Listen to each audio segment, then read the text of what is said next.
Bugün bizim kanal sizə insan vəhşiliyinə görə nəsli kəsilmiş 5 heyvan barəsində məlumat verəcəkdir. Tasmaniya və ya kisəli canavar. Tamamilə nəsli kəsilmə ili 1936-cı il. Tasmaniya canavarı Avstraliyanın materik hissəsində və Yeni Qvineya adasında yaşayırdı. Birinci dəfə bu heyvanın həyatında dəyişiklik Yeni Qvineya adasına insanlar tərəfindən gətirilmiş dingo itləri oldu. Belə ki, bu itlər Tasmaniya canavarını öz yaşadığı ərazilərdən sıxışdırıb Tasmaniya adasına köç etməsinə səbəb oldular. Yerli fermerlər isə hesab edirdilər ki, bu canavarlar onların qoyun sürüləri üçün potensial təhlükədir. Tasmaniya canavarının heç bir insana və qoyun sürüsünə hücum etməsi faktı olmamasına baxmayaraq, fermerlər bu heyvanları amansızca ovlayıb öldürürdülər. Adelaida, Avstraliya Universitetindən professor Thomas Prowse deyir ki, canavarların amansız və heç bir əsas olmadan öldürülməsi bu heyvanın nəslinin kəsilməsinə səbəb ola bilməz. O, Tasmaniya canavarının nəslinin kəsilməsində elmə məlum olmayan hansısa xəstəliyi və ya epidemiyanı günahlandırır. Lakin alimlər bu məsələni uzun illər təhlil ediblər.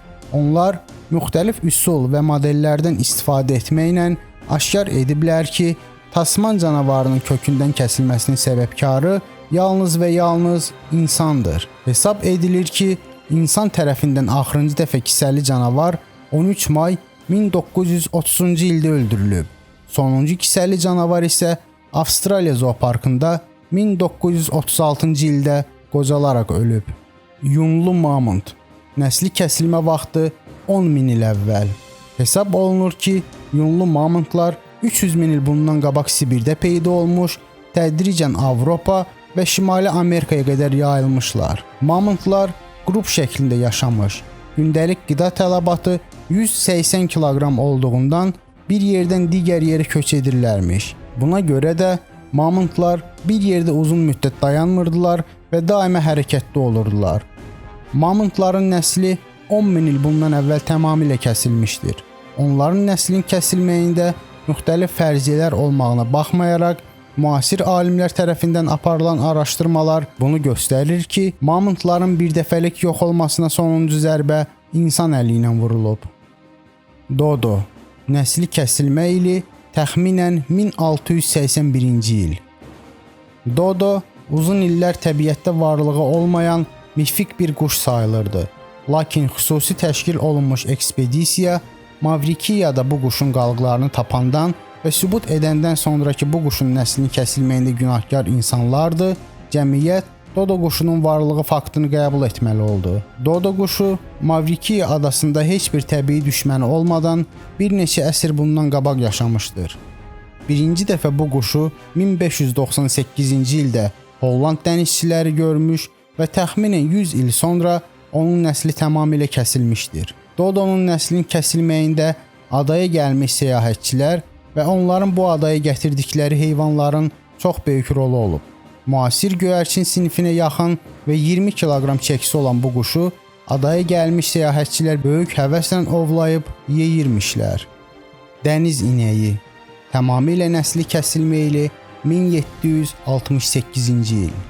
Dəniz inəyi 1741-ci ildə Vitus Brenningin ekspedisiyası zamanı kəşf olunmuşdur. Bu heyvanın hər tərəfli təsviri barəsində məqaləni ekspedisiyanın həkimi Georg Steller yazmışdı. Dəniz inəyi Komandor adaları ətrafında yaşamışdır. Bu heyvanlar çox ağır hərəkətə, böyük ölçülərə, dadlı ətə malik olmuşdur. Məhz dadlı ətinin olması səbəbindən dəniz inəyi kəşf olunduğu ilk gündən 30 il sonra insan tərəfindən tamamilə nəsli kəsilmişdir. Dənizçilər onun ətini yeyir, yağından müxtəlif işlər üçün istifadə edir, dərisindən isə qayıq hazırlanmasında istifadə edirdilər. Qərbi qara gərgədan. Tamamilə nəsli kəsilmə vaxtı 2011-ci il. Bu qara gərgədan növünün təxminən bir neçə il bundan qabaq nəsli kəsilmişdir. Kamerunda yaşayan bu heyvan brakonyerlər tərəfindən ona qarşı təşkil olunan müntəzəm ovların qurbanı oldu. Brakonyerlər üçün ən bahalı sayılan onun buynuzu idi, hansı ki, Çin dibbində müxtəlif xəstəliklərin müalicəsində istifadə edilirdi. 2006-cı ildən başlayaraq alimlər bu gərgədan növünün sağ qalmış fərdlərinin tapılmasına görə axtarışlara başlayır. Lakin 5 illik axtarışlar heç bir nəticə vermədiyindən Qərbi qara gərgədan nəsli kəsilmiş heyvan elan olunur. Hal-hazırda qara gərgədanın başqa növləri də nəsli kəsilmə təhlükəsi ilə üz-üzədir. Nəsli kəsilən və nəsli kəsilmək təhlükəsində olan heyvanların siyahısı çox böyükdür və bu siyahı getdikcə böyüməkdədir.